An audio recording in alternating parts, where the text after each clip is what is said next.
welcome to 100 Gems Podcast, home of the champs. Listen up, guys. We got a great subject today, and we got some great men in the room. We got some women in the room too. Maybe they gonna chime in. I don't know. But listen, we got some great friends of mine that I've been doing for quite some time, and the conversation is gonna be, we're gonna talk about these fathers. My father just passed away. And the funeral was not even a week ago. And growing up, it was some things I resented about my father, and even before he passed, I'm always thinking about these things. But in any event, when he passed, I started thinking about a lot of other things and values that I actually received from him that I kind of resented before his passing, so to speak.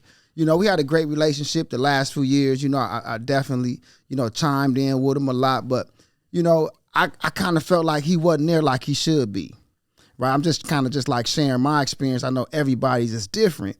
And when I look back and, when he passed, I said, man, my father gave me a lot of skill sets. He showed me some love. He showed me courage. He showed me, the family dynamic, because he loved family.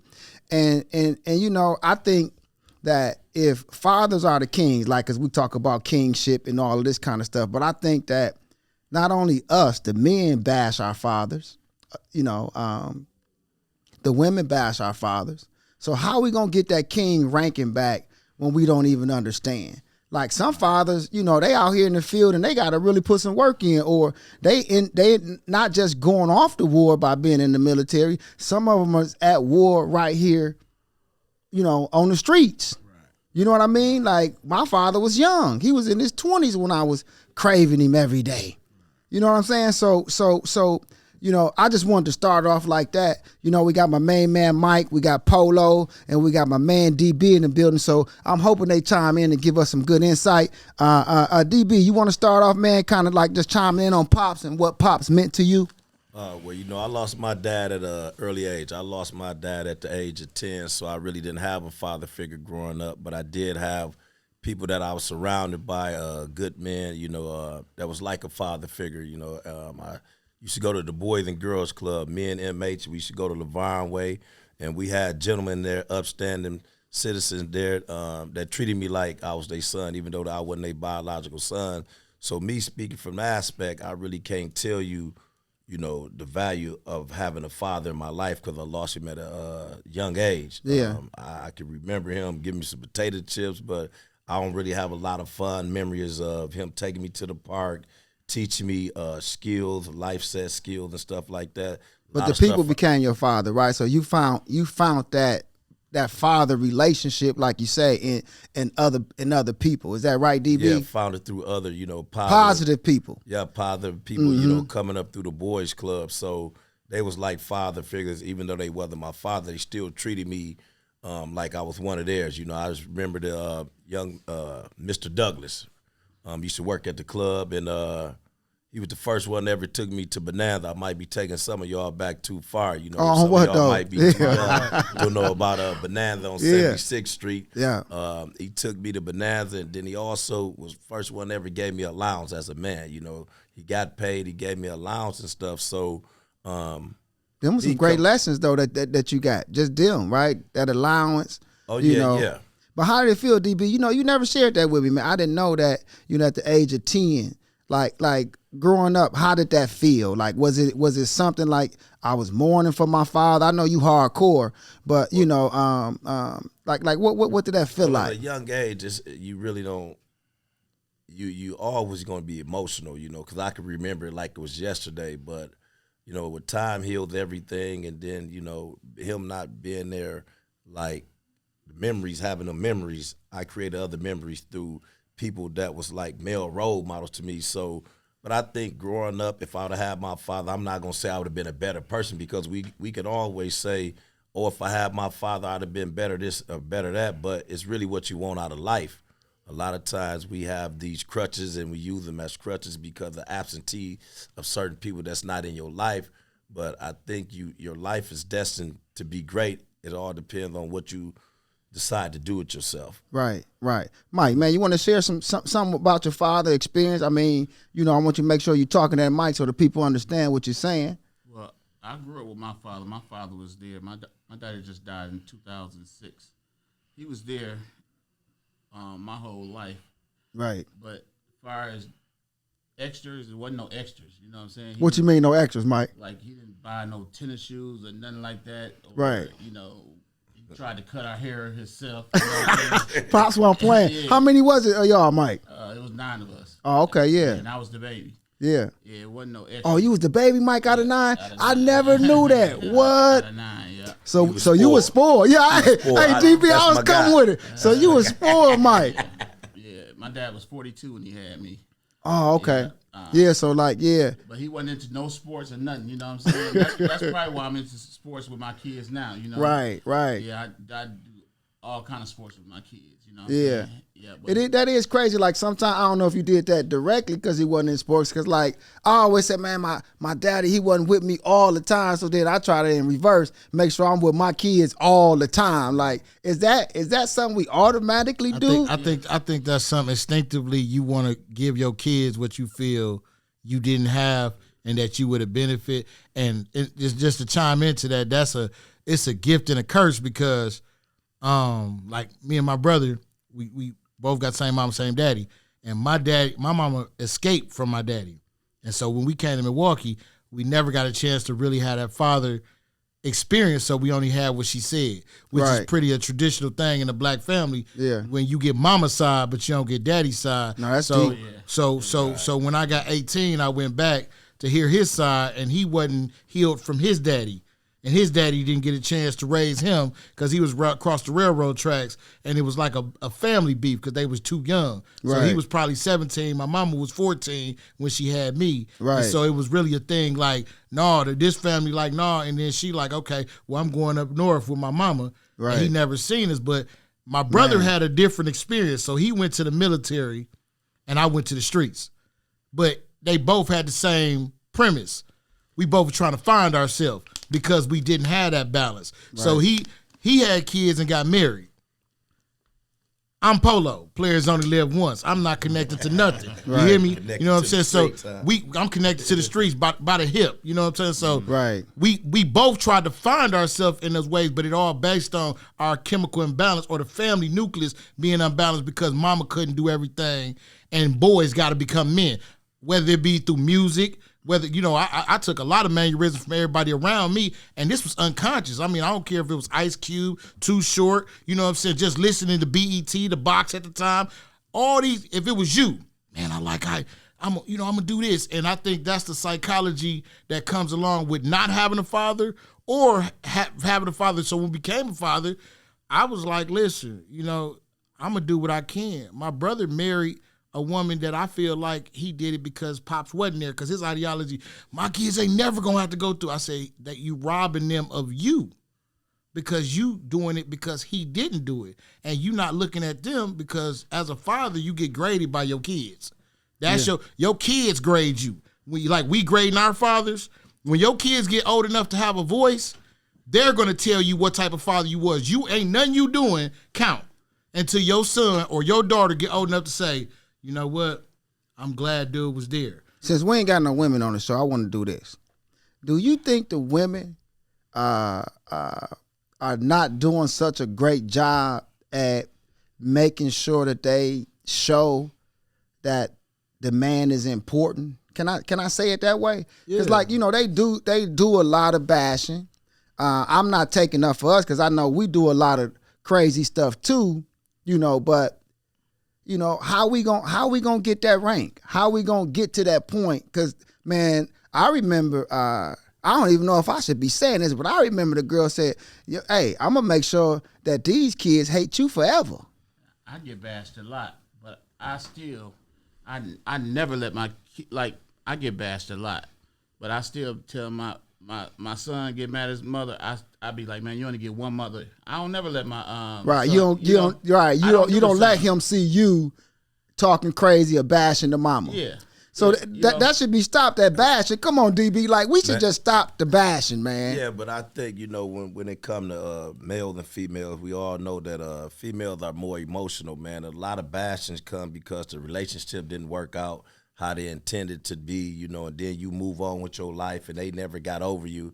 And so a lot of this stuff becomes personal with women, when it comes to men. And sometimes it's vice versa. Right. In any relationship, somebody going to love each other harder than the next person. And 9 times out of 10, women love harder than men. So when they feel they done poured everything into a man and it pretty much kind of shaped you, I've been ride or die with you, but the relationship didn't work out. It just failed. I'm not feeling this no more. And you decide to move on. That's when the bashing comes in, and now your daddy ain't nothing but. So do you think they ain't seeing the future though, DB? Because like this, they see. And to say your daddy ain't nothing and use that emotional thing, you messing up the future. But that really really come from what principle you standing on at your position. Like, as a father, we have to fight for that position. As a mother, it's innately given to you. So a lot of the communication is coming from where you was coming from in the beginning. So I think with men and women, the relationship changes when the responsibility changes. So like if I'm responsible for my girlfriend, no kid involved, that's a different woman than when we're responsible for the rearing of our children. And so when they look at us differently, and a lot of people don't look at it like this, mental health is one thing. Where they come from, like how they was raised, like how their parents raised them, like we don't look at our spouse in the research and say, you know what, if your mama was toxic and all she taught you was you don't need no nigga, woo, and all that 9 times out of 10 come out from, because that's the communication she was taught. We are not a proficient communicative culture. So a lot of your pain come out when you mad. You'll see your daddy ways or your mama, whoever raised you, when you mad, because that's what you used to. You know what I'm saying? So if you talking to somebody who efficient in communication, you're going to get that delivery of emotion effectively. But if you looking at somebody who more passionate about possession, they looking at, like they say, hurt people. You done hurt me because I feel like this, so I'm going to hurt you. And that's the principle. That's their principle they stand on. You like, so we come from 2 different principles. We always going to bump heads because you might see the child. Right. They seeing the pain. Right. Mike, I want to switch it up a little bit. I want to ask you, because your daddy was there, you said. And, was it ever a time, like, did y'all get in a, like, when you was just mad? Tell me a time you just mad at your daddy. Like, man, forget this dude. Like, was it ever like that? Yeah, it's plenty times like that. Plenty times like that. Plenty times like that. Like every Saturday morning, we used to go to Levine Way. Right. But I had to go clean up the tavern. I couldn't go. You know what I'm saying? Right. I had to go clean up the tavern. And they used to be playing basketball. Right. For free. You know what I'm saying? Right. My daddy didn't pay me nothing. You know what I'm saying? Mm-hmm. But, that's what. Because, like, I know sometimes, like even with Rob shares some things with me, like, how sometimes, like, Mike come from a big family. Sometimes other people you think is getting treated better than you being treated, or you know what I'm saying? Like did you get that? Did you think like some of your brothers was getting treated better, or like, he always on you but let them get away with everything because he seen something different in you? Oh yeah. That was always a fact. You know what I'm saying? Like, Like one of my brothers, he just needed more. Right. You know right. Yeah, he just needed more. Right. Yeah. Yeah, and so that you felt you were self-sufficient at that time. Yeah. They was talking about 50-50 earlier. I don't think they hit some of the parts of 50-50 that I would have like wanted to go, like in relationships, and we could talk about the male-female relationship on the 50-50 side. And everybody look at it differently. Right. Like I never was not like a 50-50 type of person. Like, but I want 100% of your attention, so to speak, or your what we agreeing on. Right. But when it comes to the bills, like we gonna cover it. You can't go out and just blow all your money. But what's your take on that, DB? Because I know you about to get married. So is everything finna be 50-50? Do you? No, I think in any relationship, nothing's gonna be 50-50.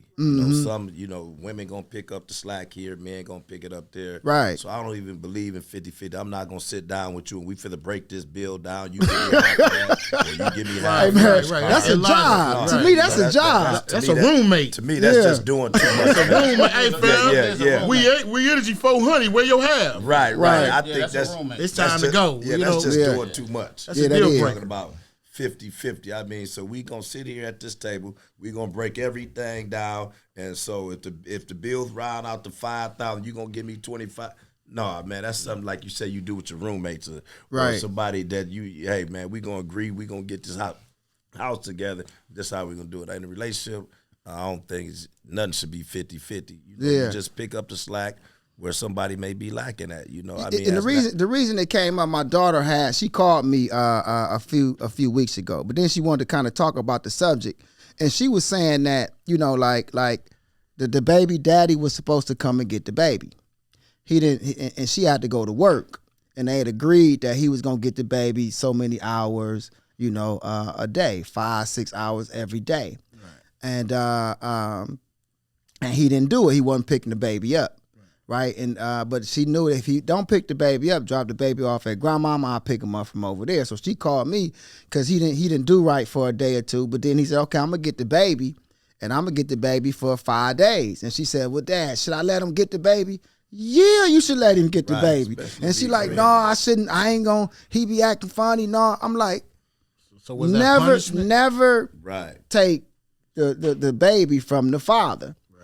I don't care if he ain't been around. If he's trying to be around and get the baby, then let him have the baby. Like, what's y'all take on that? Sometimes that's their strongest point, the kid. You know, when all else fail, the kid becomes the pawn. That's leverage. They know how to touch. They know how to get to a man. I'm gonna use the kid, like you said, as leverage. Use what you love against you. Right. Yeah. And so that's why I said it's the principle.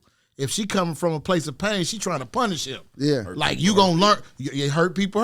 You gonna learn not to go against what I said. And if that's her principle that you gonna learn, then they not co-parenting. Yeah. You really like authoritative, or, you know what I'm saying? So you got to sit back and let her digest not what she's saying, but why. Yeah. Like, why are you saying it in that manner versus is it the best interest of the kid? Because if you ultimately want results with a kid, let's talk like that. Now, Mike, I know you done dealt with this. I know. Come on, Mike. Chime in with us, man. Give us a story or something, Mike. That's just like with my oldest son, Mike Jr. It's like every time she used to get mad at me, she'd take him from me and I can't see him no more. But my mama said, next time she do that, you better not call and ask for him at all. Man. Not call. Well, hey, that was the strategy, huh? She said, don't call and ask for him at all. She said, I better not hear about you calling and ask for him at all. For real, Mike? And I did not call and ask him at all. Next thing you know, your son want to talk to you. Yeah. He can't talk. He's 7 months old. Right. He want to talk. Get out of here, Mike. I'm done, Took Mike. the bullets out the gun. She couldn't shoot him. Right. She looking like, what am I supposed to do? What am I supposed to do? Yeah. And she didn't use it no more. Right. That was the last of that. That was the last of that. How about Y'all hear that? Y'all hear that? That was, y'all got that from Mike Mama. Free game. But check this out, just to piggyback off what Mike said, you know, I got a 12-year-old daughter. She's ranked number 1 in her class. As far as education-wise, but I used to deal with that when she was younger, right? You know, want to use the baby as a pawn, but nobody told me to see. I know how this operates, you know. Yeah, they going to use the baby as a pawn, but all you got to do is act like you ain't trying to be in the baby life. Then they want to try to force it on you. See, I never felt guilty about not getting my daughter when I know I'm trying to see my daughter and get my daughter. You creating this barrier right now between my daughter and me, so guess what?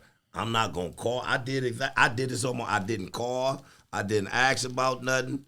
Man, but don't that shit hurt though? Yes. You know, damn, that shit hurt, Mike. The reason why I'm gonna tell you. Oh man, they got us too, man. The only thing that hurt is when you not trying to be in your kid's life. Yeah. And you know you should, but because DB, I know you got love. But check it out. I know Mike got love. When you trying to be in your kid's life, and they creating all this diversion for you not to be in there.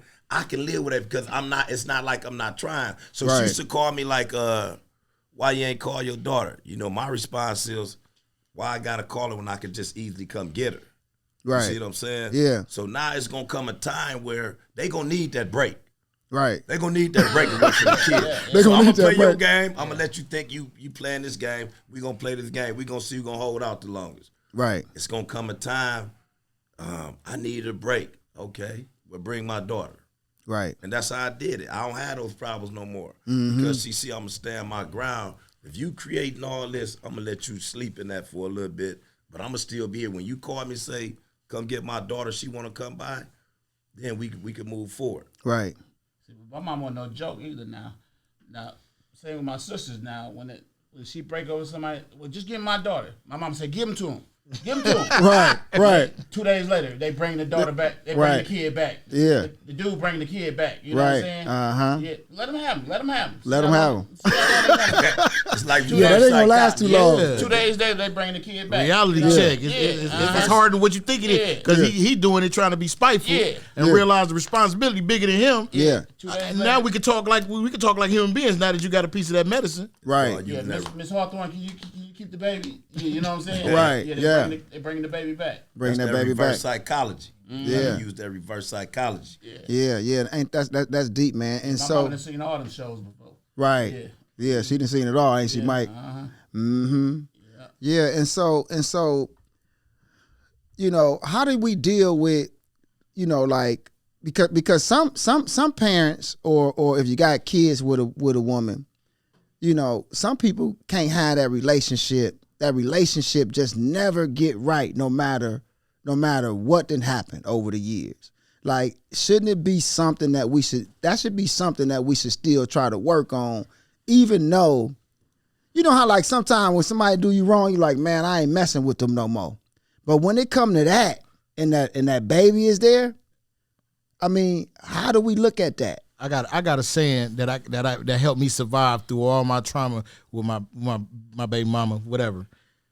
You could be right or you could be happy, but you can't be both. Because 9 times out of 10, we thinking logically and they thinking emotionally. And when we trying to push the issue, we trying to push to be right because we are right. But if you say, you know what, you could be right or you could be happy. You play the game according to the art of war. 9 times out of 10, only 2 things gonna happen. You're gonna win or you can lose.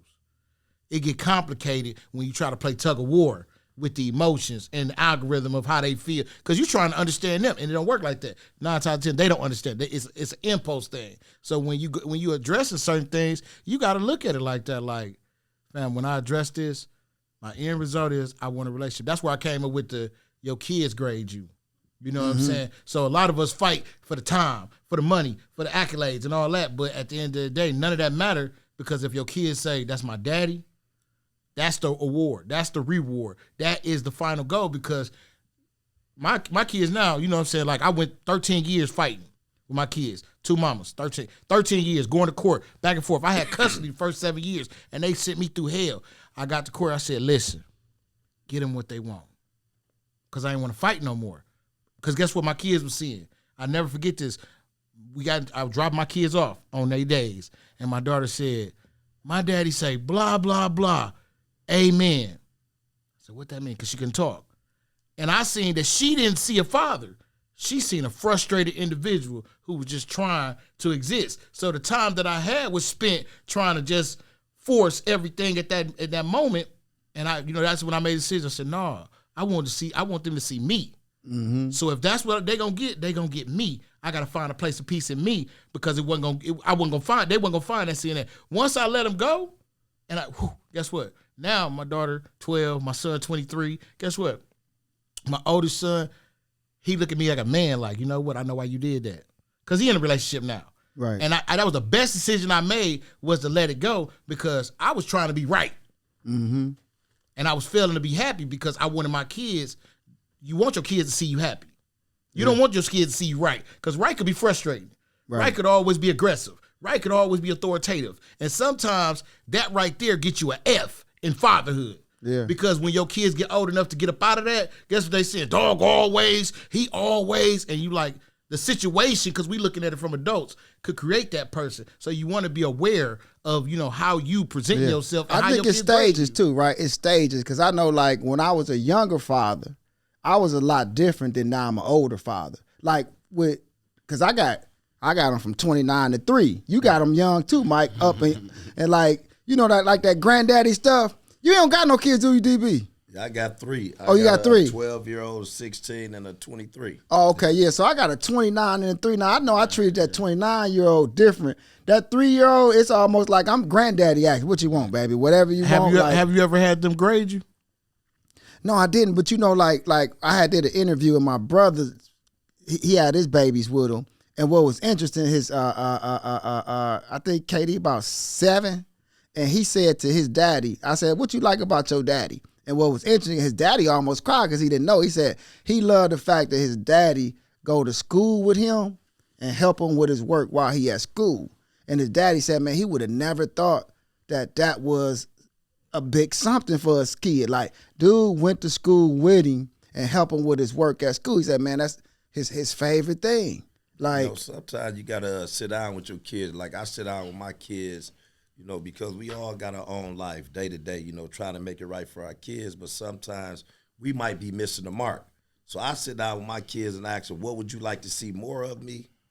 Or what do you feel that I'm not doing as a father? Oh, that's deep. So that's a good one. You know, you got to sit down, you know, just even in a relationship. That's what I mean by having them grade you. Because that's how you scale whether or not what you want to see in them is actually going to be effective. Because if you always right, oh, I'm daddy, so I know what you do. I know what you need. Okay, I get it. But you really ultimately want them to be happy. And sometimes... So you're saying you got to listen. Are we saying listen? And digest it. Yeah. Because you got to be willing to... Because sometimes we just be wanting to crack that whip, but you got to... But then you still got to discipline. Because I remember at one time, I thought I was being too cool with one of my kids. Have you ever did that, Mike? Like, you played this cool role, and that role kind of went the wrong damn way. I did that with one of my kids. Mm-hmm. And see, that's crazy because that's the only role I ever played. Like, the abuse that took place with my father before my mother escaped took me to a place where I would never. I said, this is a non-contact sport. It's 2 ways you get order in your house, fear or respect. If I can't talk to you and get respect from you so that you do what you're supposed to do because that's your integrity, it just ain't going to get done. So at a certain point, yes, kids going to be kids. But that respect that they seek out of you, that's innate. Like a daughter wants approval from her daddy. A son wants to be his daddy. So out the gate, if you deviate from that, you got another issue going on, and that got to probably be dealt with clinically. But just organically, kids want the respect that they parent, and that's the reward, the respect. So I always... And they still really like discipline at just certain kind of... Because I think everybody need a certain kind of discipline. We have to ask ourselves, what do we define as discipline? Because you could whoop your kid, and the fear that was put in them stunts their mental and physical growth in the spiritual way. Or you could tell them, man, you know we don't do that. And the disappointment that they feel will make them never do that again if they respect you to that level. Because like my son, you can call him right now and he be like, man, if he did something he wasn't supposed to, he reluctant to tell me. I say, it's okay, fam. You know what I'm saying? You can chop it up with me. I'm cool because I'm cool. Guess what he gonna say? Man, I'm on papers, man. You know what I'm saying? I got caught smoking weed. I say, yeah. You know what I'm saying? And reality. And I love the fact that at 23, he can talk to me. At 23, he can open up to me. He ain't got to feel like he got to hide it because we built that rapport of respect.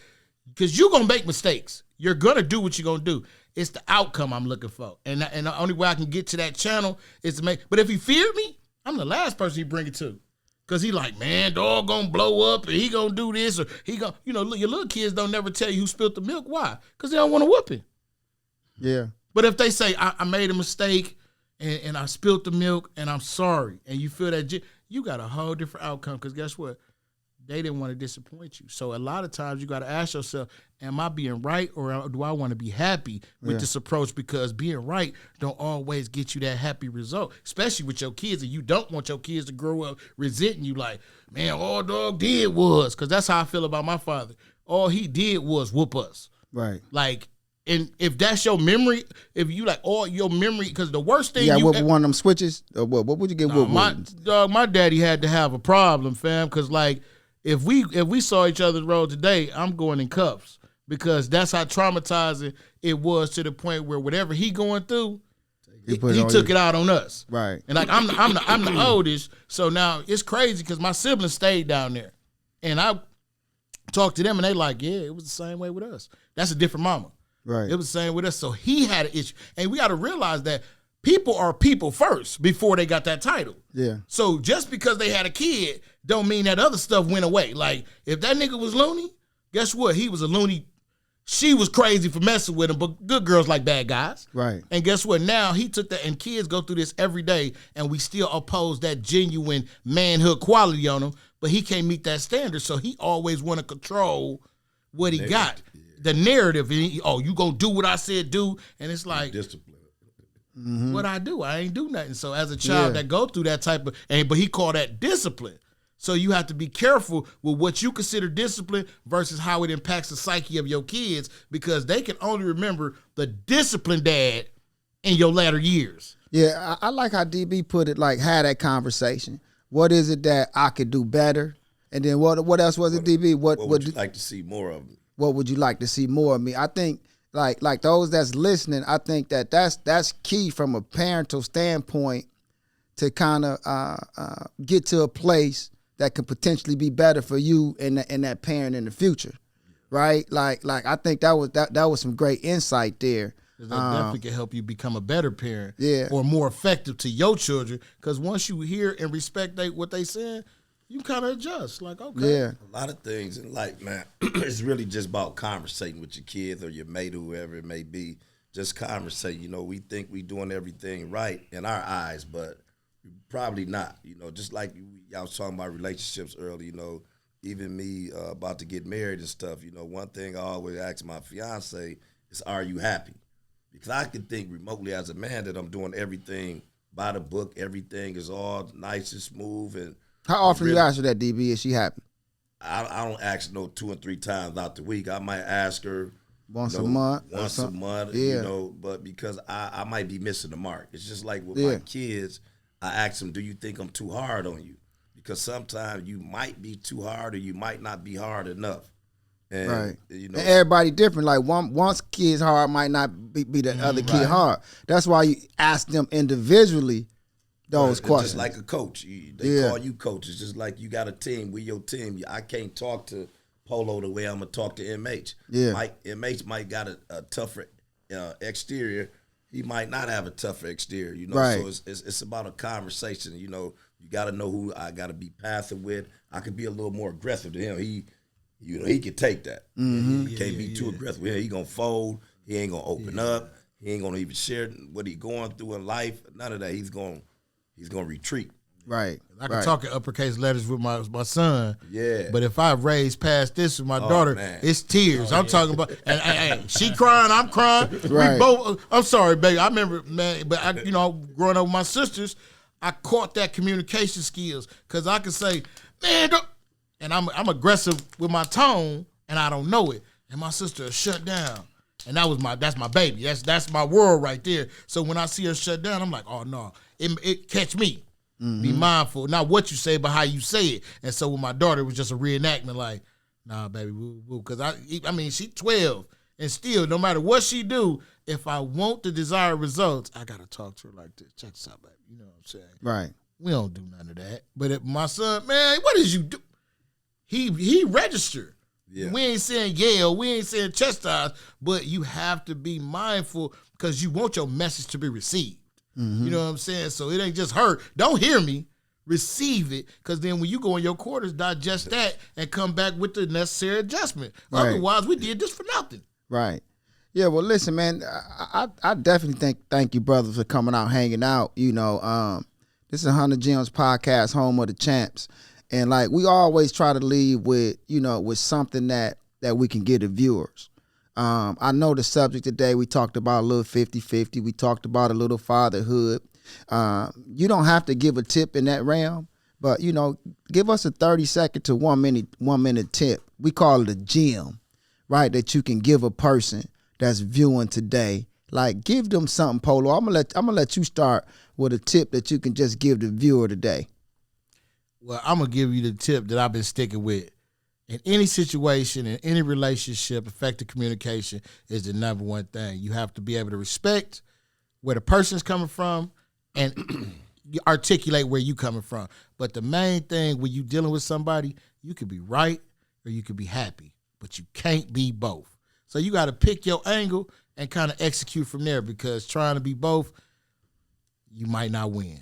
Y'all heard that effective communication, is key. DB, man, can you bless the people, man, with one of them gems? I know you a gem giver. You walk with gems in your pocket, DB, but can you get the viewers a gem? Yeah, one of the things I like to say, man, we do a lot of talking about relationship, fatherhood, and everything in life. And like you said, everything we talk about is really about communicating. But the biggest thing with communicating, you can communicate to a person till you get blue in the face. But like I tell you, you got to listen to hear to understand. So are you listening? People always say, do you hear me? Are you listening? But you got to do all three. I got to be able to listen, to hear what you're saying, to get a clear understanding. If you don't listen to hear to understand, you're really not receiving the message. And I just tell a person, man, be a better you tomorrow than you were the day before. Yeah, I like that, man. So them listening ears, communicating, but DP said, listen. And I think that's key. They say the listener is the one that really get the reward, by listening in. And you talked about that last time. My wife watched that show, DB, and all she was saying was, yeah, you need to listen to what, You got to listen to hear to understand. Yeah, it was another show. I'm going to send it to you, Mike. We had another show last week, and we kind of talked about relationships. And DB had went in on that. So, Mike, it's your turn, man. Talking that microphone, man, and get them people, man, a tip or a gem, from Mr. MH. Well, my patience, yeah. Having patience. Yeah. You always have pretty much patience, Mike. Yeah, you gotta have patience. You gotta have patience. So y'all heard that, man. Communication from my main man, Polo. DB said listening. And my man MH said patience. Just imagine, man, if we can incorporate those three principles into people and what we can get from that. So listen up, guys. This was another episode of 100 Gems Podcast.